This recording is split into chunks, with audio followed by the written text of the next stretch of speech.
Thank you for joining us again today. We thought it would be fun and very educational to talk to Brandi Livingston, the director of SonShine Preschool here at Fletcher Methodist. So thank you for being with us today, Brandi. Thank you for coming in. You all are also in quarantine and on hiatus, and I know it's a strange time for all of us, but I thought it would be a good opportunity for church members to learn some things about SonShine they may not know. So we're going to talk about normal times, and then we're going to also talk about times like now that aren't normal, but what the teachers are doing.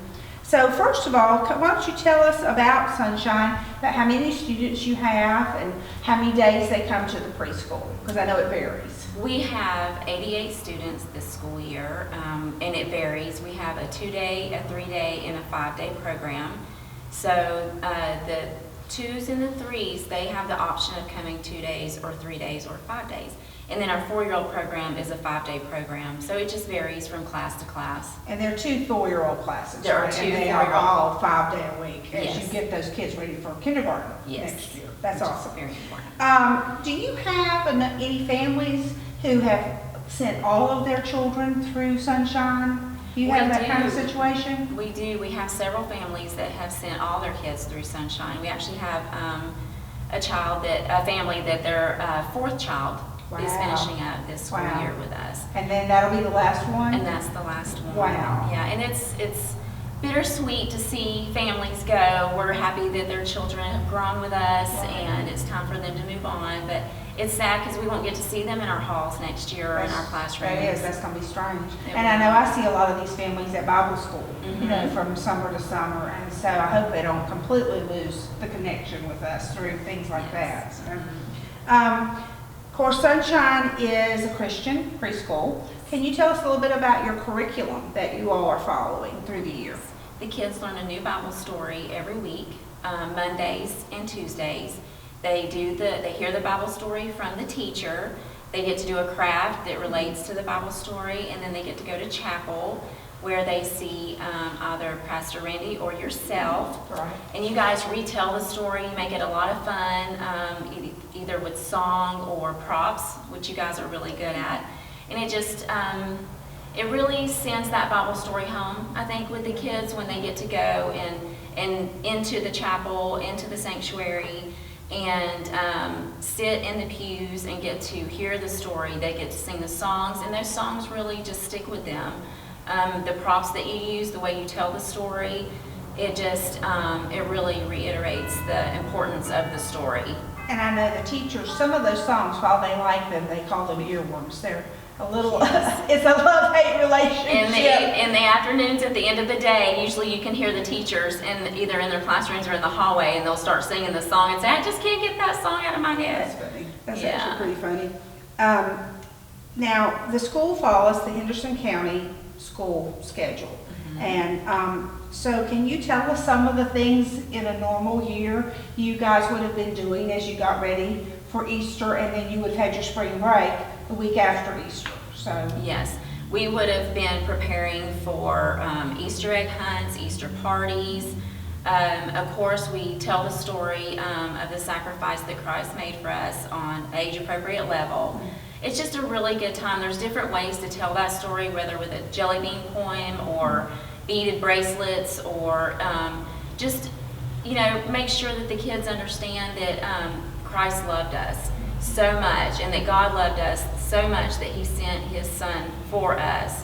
And then, of course, you know, the Easter egg hunts are fun. The Easter bunny is fun. And then, like you said, we went into spring break, and then when we come back, they would be learning about bugs, pond life, things like that. And then we would be going into May, which would be Mother's Day. They would be getting ready for graduation, Father's Day. We do an event for the moms and the dads. This year we were going to do muffins with moms. Donuts with dads. Oh, cute. That's really cute. The graduates would be, you know, practicing. So it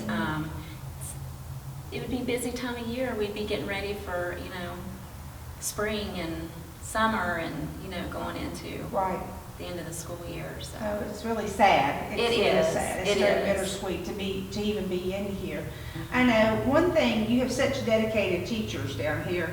And I remember one year that a 3-year-old needed to repeat her class.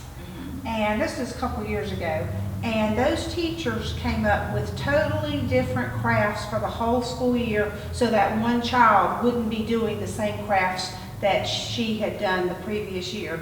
That really impressed me. That was really impressive to see. Your teachers are wonderful. Amazing. I couldn't ask for a better group of women to work with. We support each other. We're a family. You know, we work together, of course, and SonShine means the world to us. We are a family, though. We can help each other. We lift each other. We pray for each other. You even do yoga together. We do yoga together. We have, you know, nights where we go out after graduation or the Christmas program. We are a tight-knit group, and those women are so dedicated to this school, to these kids, to these families, and they go above and beyond. Yeah, and it really shows. And it does all the show. time. Well, speaking of going above and beyond, tell all of us some of the things you were telling me about what the teachers have been doing during quarantine and shutdown, because I was impressed. I didn't know about a lot of it. They have, a lot of the classes have their own private Facebook page, and so they go on there and tell what the kids would be doing this week. For the 4-year-olds and even some of our 3-year-olds, they do Letterland. So they let them know who the Letterlander would be, what that sounds like, what that would look like. They post crafts. We have Miss Becky and Miss Kim's class are going to be doing a Zoom meeting tomorrow. Wow. So that will be fun. We have 2 classes that do the Remind app, and they go on and tell the families, you know, this is what we're doing this week. The kids love to do calendar. This is what that would look like. So they're really trying to stay connected. We know some families have elementary kids that are having to do work from home. So we're just trying to give them ideas to help with their preschoolers the best way that we can. We know that they're extremely busy. Some are working from home. Some are still going to their jobs and still trying to educate their little ones at the same time. So I feel like our teachers are trying to help in the best way that they can. Right. It is a very stressful time for families. It is. Anything we can do, I think, is very important. Now, you all do such a wonderful job all year long getting your 4-year-olds ready to go to kindergarten in the fall. So this has added a special burden and a special twist to that. So do you have any thoughts on things that might happen in these next few weeks for those 4-year-olds and those classes? It's just hard. I know it's very hard. It is. But I think they're ready anyway, you know, because again, you don't wait till May to get them ready for kindergarten. You are doing it all year long, and it shows, and it really does show. We try to wrap up in May. So that's the part that may not happen, will probably not happen. right. Right now we can't really say what it's going to look like for the Right. end of the school year. Everything is still up in the open. Of course, we want to keep all our families safe. And keep in mind that, you know, we have grandparents that come in to the school, and we just want everybody to stay safe. So for the 4-year-olds, I believe that they are ready. Like I said, May is just a wrap-up to make sure that everybody's where they need to be. If, you know, any little extra things need to be done. If any of the parents are have any concerns, we ask that they please feel free to reach out to their teachers, to myself, and we'll do anything that we possibly can to make sure that your child is ready for school. Well, they're going to be ready because, like I say, you all do it all year long, and they're wonderful teachers and a wonderful group of kids. It's there's been a preschool in just about every church I've worked in, and this is my 7th church. And I'm not just saying this is a very impressive preschool. It's very wonderful. And I know I enjoy being involved with them and doing chapel. Pastor Andy and I do chapel, and it's just a blessing to be here. It's a blessing just to get to walk down through the hall some days, especially if you're not having a very good day, and they will really perk you up, that's for sure.